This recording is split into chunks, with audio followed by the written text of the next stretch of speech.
I had no desire to make a video for Mushoku Tensei. I actually got pretty tired with the overabundance of isekais in the anime genre as a whole.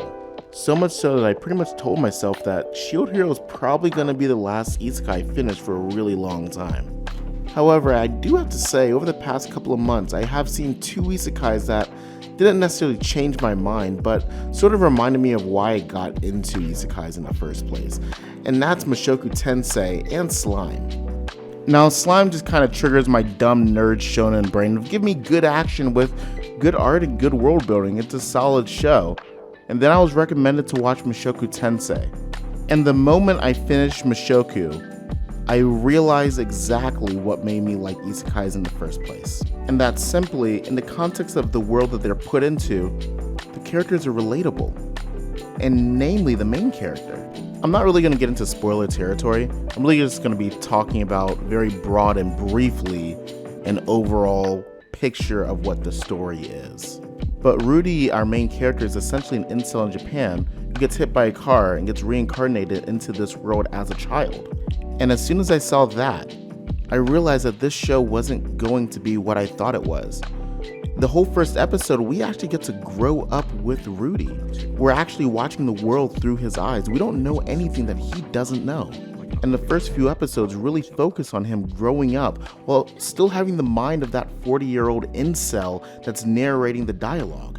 And he doesn't necessarily outright say it, but you realize watching his parents read him bedtime stories, watching his parents show him how to do magic and sorcery and swordsmanship, you realize that he actually loves this new family that he's been adopted into. But at the same time, the anime still shows you that he's still struggling with the duality of having two different lives. He hasn't quite got over what happened in his old life, and he still struggles with it every day. Outside of the argument, who looks the coolest or who is best girl, I've never really cared about an isekai character, side character, that didn't really contribute to the overall plot of the show. This show makes you care about Rudy's family immediately. That way, anytime he thinks that they're in danger, you also want to save them just as much as he does. This is an isekai that cares about world building and character development over the grand plot. And while there kinda is a grand plot later, I don't really care. I am worried about Rudy's family and Rudy's friends and the other side characters that this show fleshes out. And anyone here thinking about watching this show, I'll paint you guys an actual picture of what the overall broad plot of the show is so you guys can understand what the rest of my points are. The long and short of it is, like I said, he learned to read at a young age, taught himself the language, taught himself magic spells and incantations, realizing he can do something special that no one else in the world does. He's able to master magic better than anyone at his age. And even around age 10, he starts to master magic and becomes somewhat of an instructor as well as a tutor. And after he mentors this girl for a while, some random event happens, a beam of light shoots down and teleports them to the other side of the world. And all they want to do is make their way back to their family. That right there kind of kickstarts the rest of Mushoku Tensei. And as a viewer, I thought, okay, we've had about 8 or 9 episodes of character development and world building. Now the back half is just going to be all isekai fun action. And I was thankfully wrong. Every time I think I know what the show's going to throw at me, it does something better. Every time I think I want to see a dumb action scene, it gives me character. And every time I think I want to see more and more characters show up to broaden out the party, it just gives the existing party more depth.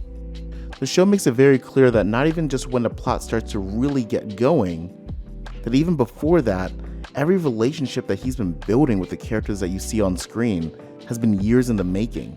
He starts off as a newborn, and season 2 ends with him in his teens. So when I see his party get separated from him, I believe the tears that are happening because they've been together for years.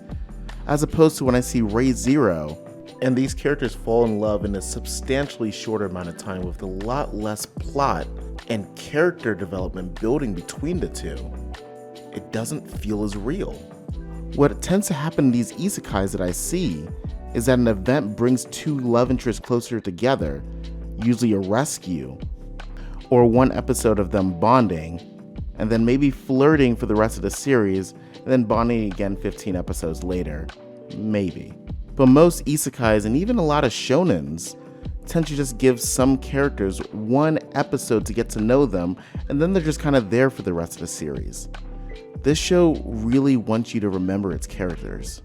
Hell, when the main characters aren't even doing anything, they'll just go to another part of the world and say, hey, remember these characters. Here's what they've been up to. And everything I'm saying about these characters wouldn't even matter if the show didn't make the characters' backstories and personalities so interesting and fun. This show knows how to properly balance out characters, plot, and comedy. Now, I'm not a fan of fan service. Ecchi fan service anyway. My rule is less is more when it comes to that stuff. But this show somehow manages to make it feel part of his personality organically. And it almost sounds like I'm trying to deconstruct fan service to make it appropriate, but I mean, this is anime and fan service isn't going anywhere. But I'm glad I can see it being done right. He does it at the appropriate times, where it feels his character would do that. And the funny thing is, his family and partners know that he's kind of a sleazeball when it comes to that stuff. But I'm not going to talk too much about the fan service because, to be honest, I truly don't know how they make it work. But I feel if you can get me laughing or even chuckling to lewd fan service, you're probably doing something right. And to go back to what I said earlier about Rudy being relatable, I think it's actually the strongest aspect of the entire series. I feel like if he was just any other main character whose default trait is brave, the show wouldn't work as well. What I like about Rudy is how he operates and how tactful he is in every decision he makes. He's not just gonna run into danger and throw his life away for some random person he saw or jump into battle without a plan. And even when his hubris gets too big, he gets grounded immediately. I think a problem that many isekais have is that their main characters are really just main characters of shonen anime in an isekai. They typically just run into danger to fight the big bad without thinking of the consequences. They have this giant grandiose plot that the world would be completely lost if they didn't show up.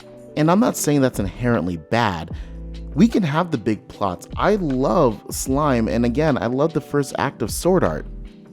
But I feel in doing so, many of those isekais neglect the little things or the side characters or the world building, the other things that are going on in the world that makes the isekai so interesting outside of the big bad guy. And don't get me wrong, like I mentioned earlier, Rudy truly wants to do good in the world. He wants to help people, but it seems more tactful in how a normal person would approach the situation if they were actually thrown into another world. And just kind of think about it for a second. If you were really thrown into another world, would your behaviors be like the main characters of other isekais? Not knowing those characters for more than a couple weeks, sometimes days, and doing the things that they're doing? Kagome, Subaru, Kirito, Asa, anyone from Sword Art. I mean, Rudy feels more grounded and mature, especially for a main character that's younger than most other isekai characters. And speaking of mature, this show tackles a lot of mature themes. I mentioned earlier that the show goes back and forth between his life as an incel and his current life in this other world. Back to his life in Japan when he was an incel, he was someone who was constantly bullied, picked on, and misunderstood. And a lot of times in that world, he tried to do what was right and always punished for it. You see him going through swings of depression, and you see the people around him also being depressed. You see him gripping with the reality of how to handle friendships and when things go wrong in those friendships. And more importantly, you see him learning from the mistakes of his old life and then applying the right answer in his current life. You also see him in the new world, gripping with the reality in real time that he might have just led his party to a slaughter, and him trying to cope with that. And because we got to grow with Rudy and by proxy grow with his teammates, we also feel the dread that he's feeling that not everyone will make it out of every situation alive. Now, I know part of this video is called How Every Isekai Should Be. And what I mean by that is ultimately fleshing out your characters. Your characters are just as important as the plot.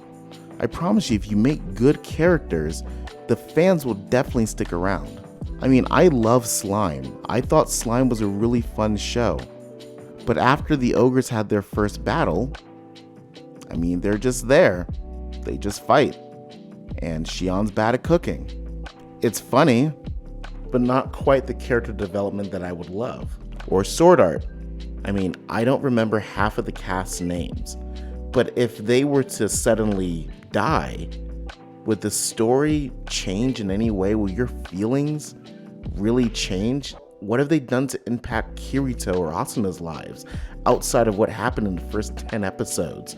And just for the record, I'm kind of just naming the more popular isekais. I mean, I can name some other ones like Gate, but I mean, I feel like Sword Art, Ray Zero, things like that, Slime, most people have probably seen those if they've seen Mushoku.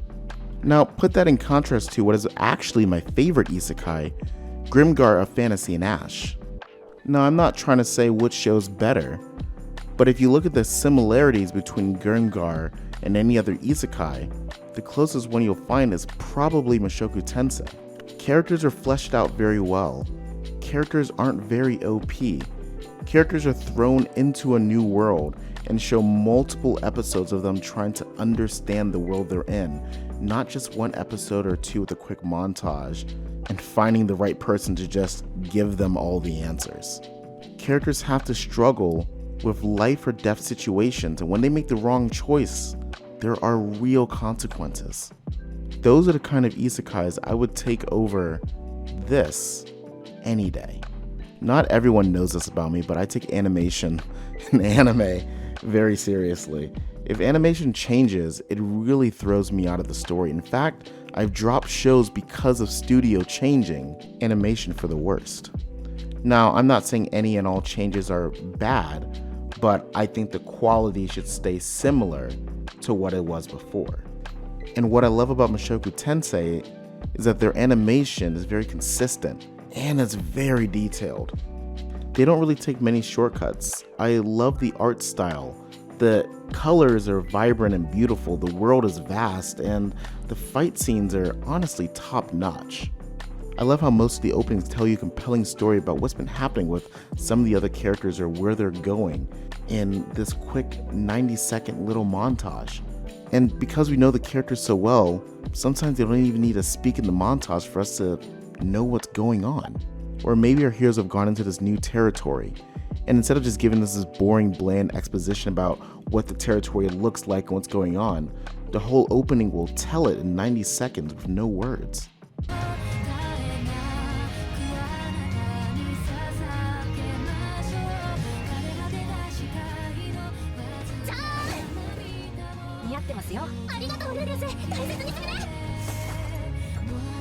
Now, I'm not necessarily calling Mushoku Tensei innovative here, but it's definitely compelling, consistent, and above all, coherent.